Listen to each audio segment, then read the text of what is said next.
নমস্কাৰ, এই মুহূৰ্তত অসম তথা দেশৰ বিভিন্ন প্ৰান্তৰ পৰা যুগুতোৱা হৈছে কেইবাটাও গুৰুত্বপূৰ্ণ খবৰ আৰু এনেধৰণৰ খবৰসমূহ নিতৌ চাবলৈ চেনেলটো ছাবস্ক্ৰাইব কৰি ভিডিঅ'টোত এটা লাইক কৰি দিবলৈ আজিৰ প্ৰথমটো গুৰুত্বপূৰ্ণ খবৰ। অৰুণাচলত আছাম ৰাইফলছৰ শিবিৰলৈ উগ্ৰপন্থীৰ গুলীচালনা, তিনিচুকীয়াত হাই এলাৰ্ট জাৰি কৰিছে। স্বাধীনতা দিৱসৰ প্ৰাক্ষণত চুবুৰীয়া ৰাজ্য অৰুণাচল প্ৰদেশত নিৰাপত্তা বাহিনীক লক্ষ্য কৰি উগ্ৰপন্থীয়ে ভয়ংকৰ আক্ৰমণৰ অপচেষ্টা চলোৱাৰ ঘটনাই সমগ্ৰ অঞ্চলটোত তীব্ৰ চাঞ্চল্যৰ সৃষ্টি কৰিছে।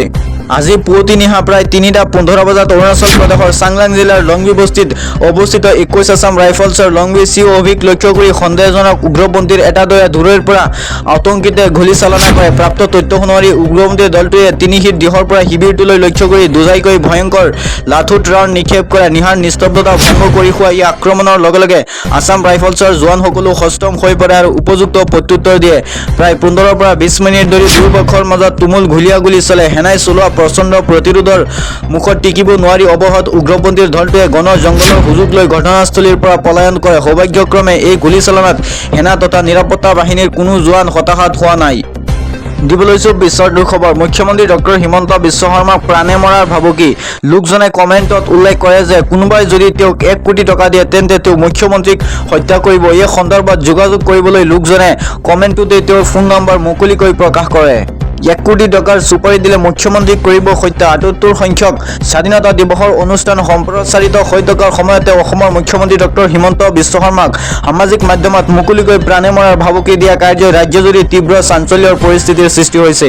15 আগষ্টৰ পুৱা গুৱাহাটীৰ খানাপাৰাত আয়োজিত স্বাধীনতা দিৱসৰ বিশেষ কাৰ্যসূচী মুখ্যমন্ত্ৰীগৰাকীৰ ফেচবুক পেজৰ জৰিয়তে পোনপটীয়াভাৱে সম্প্ৰচাৰিত হৈ আছিল। এই লাইভ অনুষ্ঠান চলি থকাৰ সময়তে আব্দুল মুতালিব নামৰ এটা ফেচবুক একাউণ্টৰ পৰা কমেণ্ট বক্সত মুখ্যমন্ত্ৰীগৰাকীক লক্ষ্য কৰি ধাৰাবাহিকভাৱে কেইবাটাও আপত্তিজনক মন্তব্য কৰে। উক্ত একাউণ্টধাৰী লোকজনে কমেণ্টত উল্লেখ কৰে যে কোনোবাই যদি তেওঁক 1 কোটি টকা দিয়ে তেন্তে তেওঁ মুখ্যমন্ত্ৰীক হত্যা কৰিব। এই সন্দৰ্ভত যোগাযোগ কৰিবলৈ লোকজনে কমেণ্টটোতে তেওঁৰ ফোন নম্বৰ মুকলি কৰি দিছিল। কেৱল প্ৰাণে মৰাৰ ভাবুকিয়েই নহয়, আব্দুল মুতালিব নামৰ একাউণ্টৰ পৰা স্বাধীনতা দিৱসৰ দিনটোত পাকিস্তান জিন্দাবাদ ধ্বনি দিয়াৰ লগতে মুখ্যমন্ত্ৰীগৰাকীৰ প্ৰতি চৰম অশালীন আৰু আপত্তিজনক শব্দ ব্যৱহাৰ কৰে। এই সমগ্ৰ বিষয়টো সন্মুখলৈ অহাৰ পাছতে আৰক্ষী আৰু চাইবাৰ চেলৰ দৃষ্টিগোচৰ কৰা হৈছে। ইপিনে সামাজিক মাধ্যমত এইদৰে মুখ্যমন্ত্ৰীগৰাকীক মুকলি ভাবুকি দিয়া আৰু দেশ বিৰোধী ধ্বনি দিয়া দুষ্কৃতিকাৰীক অতি সোনকালে কৰায়ত্ব কৰি কঠোৰ শাস্তি প্ৰদানৰ দাবী উত্থাপন কৰিছে সচেতন ৰাইজে। আন এটা খবৰ। চৰকাৰী কৰ্মচাৰীক সকীয়াই নি মুখ্যমন্ত্ৰী ডক্টৰ হিমন্ত বিশ্ব শৰ্মাৰ খানাপাৰাৰ পশু চিকিৎসালয় মহাবিদ্যালয় খেলপথাৰত অনুষ্ঠিত ৰাজ্যিক পৰ্যায়ৰ স্বাধীনতা দিৱসৰ কেন্দ্ৰীয় কাৰ্যসূচীত ৰাষ্ট্ৰীয় পতাকা উত্তোলন কৰি চৰকাৰী সেৱা সৰলীকৰণ আৰু সুশাসন নিশ্চিত কৰাৰ লক্ষ্যৰে একাধিক গুৰুত্বপূৰ্ণ ঘোষণা কৰে মুখ্যমন্ত্ৰী ডক্টৰ হিমন্ত বিশ্ব শৰ্মাই। আনহাতে ৰাজ্যৰ মুখ্য সচিব আৰু অতিৰিক্ত মুখ্য সচিবসকলক লৈ এই বিশেষ মিছন আৰু প্ৰজেক্ট গঠন কৰা হ'ব। অহা 2 অক্টোবৰ গান্ধী জয়ন্তীৰ পৰা মিছন মোডকত কাৰ্যালয়ত পেণ্ডিং হৈ থকা প্ৰতিটো ফাইল নিষ্পত্তিৰ কাম সম্পন্ন কৰা হ'ব।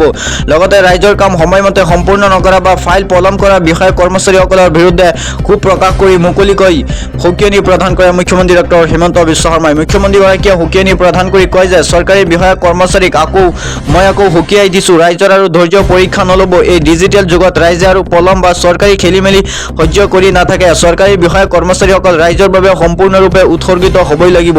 ইপিনে ডিজিটেল প্ৰশাসন আৰু নাগৰিক কেন্দ্ৰিক সেৱাৰ ওপৰত গুৰুত্ব আৰোপ কৰি মুখ্যমন্ত্ৰীগৰাকীয়ে প্ৰশাসনক স্বচ্ছ কাৰ্যক্ৰম আৰু জনসাধাৰণৰ প্ৰতি জবাবদিহি হ'বলৈ আহ্বান জনাইছে মুখ্যমন্ত্ৰী ডক্টৰ হিমন্ত বিশ্ব শৰ্মাই।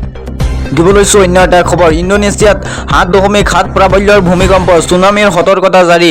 আমেৰিকাৰ ভূতাত্ত্বিক জৰীপ বিভাগে জনোৱা মতে ৰিক্টাৰ স্কেলত এই ভূমিকম্পৰ প্ৰাবল্য 7.7। স্থানীয় সময় অনুসৰি পুৱা 5:48 বজাত ফ্লৰেছ অঞ্চলত 6 প্ৰাবল্যৰ ভূমিকম্প অনুভূত হয়। ঘটনাটোত বৰ্তমানলৈকে অন্ততঃ 5 জন লোকৰ মৃত্যু হোৱাৰ খবৰ পোৱা গৈছে।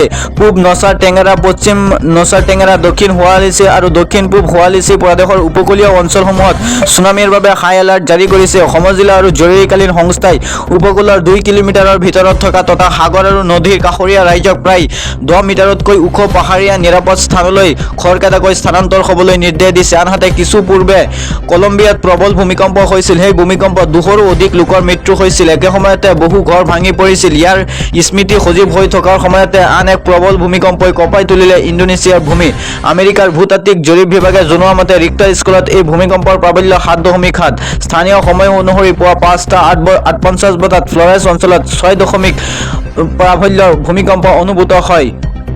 দিব লৈছো অন্য এটা খবৰ ৭৮ সংখ্যক স্বাধীনতা দিৱসত ৰাজঘাটত প্ৰধানমন্ত্ৰী নৰেন্দ্ৰ মোদী সামাজিক মাধ্যমত এটা প্ৰস্তুত প্ৰধানমন্ত্ৰীগৰাকীয়ে উল্লেখ কৰে যে বিকশিত ভাৰত নিৰ্মাণৰ দিশত দেশখনে সংকল্প লৈ কাম কৰি থকাৰ সময়তে স্বাধীনতা সংগ্ৰামীসকলৰ স্বপ্ন আৰু আদৰ্শে সদায় অনুপ্ৰাণিত কৰি ৰাখিছে ১৪০ কোটি ভাৰতীয়ৰ সন্মিলনত প্ৰচেষ্টা দেশখনে বিভিন্ন খণ্ডত নতুন উচ্চতা স্পৰ্শ কৰিছে বুলি তেওঁ প্ৰকাশ কৰে লগতে ভাৰতৰ এই বিকাশৰ যাত্ৰা অনাগত দিনত আৰু অধিক ক্ষীপ্ৰ গতিৰে আগবাঢ়ি যাব বুলি তেওঁ কামনা ব্যক্ত কৰে দিব লৈছো আন এটা খবৰ উত্তোলনৰ সময়তে সৰি পৰিল পতাকা বিহালী সমজিলা প্ৰশাসনৰ উদ্যোগত বিহালী স্নাতক মহাবিদ্যালয় প্ৰাংগণত আয়োজন কৰা ৭৮ সংখ্যক স্বাধীনতা দিৱসৰ কেন্দ্ৰীয় কাৰ্যসূচীত এক অনাকাংক্ষিত পৰিস্থিতিৰ সৃষ্টি হয় সমজিলা আয়ুক্ত কবিতা কাকতি কোৱাৰে কাৰ্যসূচী অনুসৰি ভাৰতীয় জাতীয় পতাকা উত্তোলন কৰিবলৈ লওঁতে হঠাতে ৰছীৰ পৰা খহি তলত পৰি যায় জাতীয় পতাকাখন এই ঘটনাই উপস্থিত ৰাইজ ছাত্ৰ-ছাত্ৰী আৰু বিশিষ্ট অতিথিসকলৰ মাজত তীব্ৰ প্ৰতিক্ৰিয়াৰ সৃষ্টি কৰে সমজিলাখনৰ মুখ্য স্বাধীনতা দিৱসৰ মঞ্চতে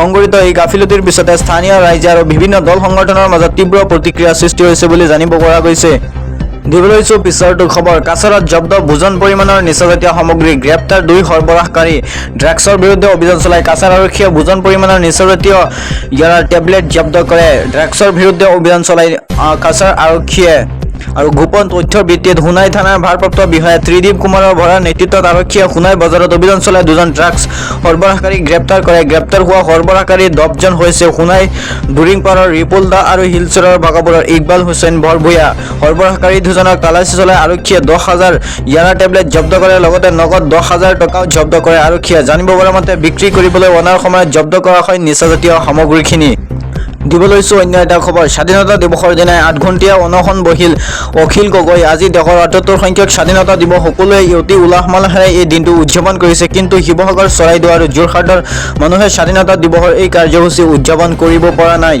আনহাতে স্বাধীনতা দিৱসৰ দিনাই বিধায়ক অখিল গগৈয়ে অনশনত বহিল শিৱসাগৰৰ বিধায়ক অখিল গগৈৰ এটাই দাবী শেহতীয়া উজনিৰ বানত ঘৰবাৰী হেৰুৱাই দিশাৰা পোৱা পৰিয়ালক উচিত ক্ষতিপূৰণ দিয়া সমষ্টিবাসীক উচিত ক্ষতিপূৰণ দিয়াৰ দাবীত 8 ঘণ্টীয়া অনশনত ভাগ লয় বিধায়কগৰাকীয়ে ইপিনে বিধায়কগৰাকীয়ে মন্তব্য প্ৰদান কৰি কয় যে আজি দেশৰ ৭৮ সংখ্যক স্বাধীনতা দিৱস সকলোৱে অতি উলাহ মালাহেৰে এই দিনটো উদযাপন কৰিছে কিন্তু শিৱসাগৰ চৰাইদেউ আৰু যোৰহাটৰ মানুহে স্বাধীনতা দিৱসৰ কাৰ্যসূচী উদযাপন কৰিব পৰা নাই যোৱা 19 জুলাই আমাৰ এই তিনিখন জিলা যি মহাপ্ৰলয় আহিল ১৮৫০ চনত দিখৌত এনে মহাপ্ৰলয় আহিছিল ১৯৫০ চনত বৰবৈকপু আহিছিল এই সকলোবোৰতকৈ ডাঙৰ প্ৰলয় এইবাৰ হ'ল ইমান ডাঙৰ প্ৰলয় হোৱাৰ পাছতো কেন্দ্ৰীয় চৰকাৰৰ পৰা আমালৈ কোনো সহায় নাহিল উল্লেখযোগ্য যে প্ৰতিবাদী কাৰ্যসূচীৰ প্ৰথম চৰ্ত হ'ল শিৱসাগৰ জিলাৰ বানত ক্ষতিগ্ৰস্ত বতীয়াটো পৰিয়ালক 10 লাখ টকাৰ ক্ষতিপূৰণ দিয়া এই ভান প্ৰাকৃতিক নহয় নাগালেণ্ড আৰু অসমত হোৱা ব্যাপক কয়লা শিল খননৰ ফলত এই ভানৰ সৃষ্টি হৈছে বুলি তেওঁ প্ৰকাশ কৰিছে সকলোতকৈ বেছি ক্ষতি হোৱা শিৱসাগৰৰ নাজিৰা সমষ্টিৰ বাবে 1,000 কোটি টকাৰ বিশেষ পেকেজ দাবী কৰে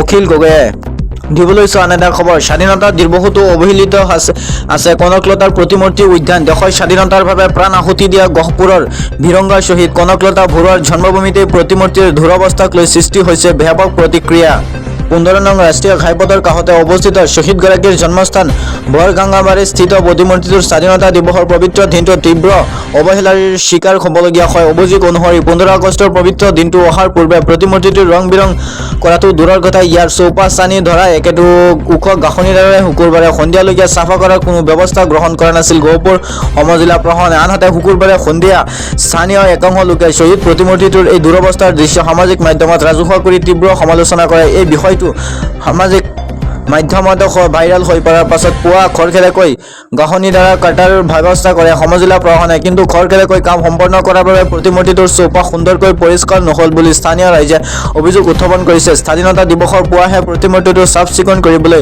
উদ্যোগ লোৱা গহপুৰ সমজিলা প্ৰশাসনক তীব্ৰ ভাষাত সমালোচনা কৰিছে বৰগাংগাবাৰীৰ স্থানীয় ৰাইজে দেশৰ বাবে নিজৰ জীৱন আহুতি দিয়া প্ৰথমগৰাকী কিশোৰ শ্বহীদৰ প্ৰতি এনেধৰণৰ অৱহেলা আৰু দায়িত্বহীনতাক কোনো কাৰণতে সহজভাৱে ল'ব পৰা নাই বুলি ক্ষোভ প্ৰকাশ কৰে সচেতন ৰাইজে নিজৰ জন্মভূমিতে বীৰংগা গৰাকীক এনেদৰে অপমানিত কৰা কাৰ্যই স্থানীয় লোকসকলৰ মনত তীব্ৰ আঘাত হানিছে দিব লৈছো আন এটা খবৰ স্বাধীনতা দিৱসত দুঃসাহসিক ক্ৰীড়া কৌশল জামুগুৰিহাটৰ মৰিহুটি অঞ্চলৰ ষ্টাৰমেণ্টন হিচাপে খ্যাত মতলি বালিয়ে নিজৰ দুঃসাহসিক ক্ৰীড়া কৌশলেৰে সকলো দৃষ্টি আকৰ্ষণ কৰিছে 15 আগষ্টৰ দিনে ভাৰতৰ ৭৮ সংখ্যক স্বাধীনতা দিৱস উদযাপন কৰিছে উত্তৰৰ পৰা দক্ষিণলৈ আৰু পূবৰ পৰা পশ্চিমলৈ গৌৰৱেৰে উৰিছে তিৰংগা ব্ৰিটিছ ঔপনিৱেশিক শাসনৰ পৰা স্বাধীনতাৰ 69 বছৰ সম্পূৰ্ণ হোৱাৰ 79 বছৰ সম্পূৰ্ণ হোৱাৰ উপলক্ষে সমগ্ৰ দেশতে এই জাতীয় উৎসৱটো অতি উৎসাহেৰে পালন কৰিছে সমগ্ৰ দেশজুৰি উদযাপিত সংখ্যক স্বাধীনতা দিৱসৰ লগত সংগতি ৰাখি চতিয়াৰ ইটাখোলা ব্যৱসায় সন্থা আৰু ই ৰিক্সা সন্থাৰ যৌথ উদ্যোগত এক আকৰ্ষণীয় তথা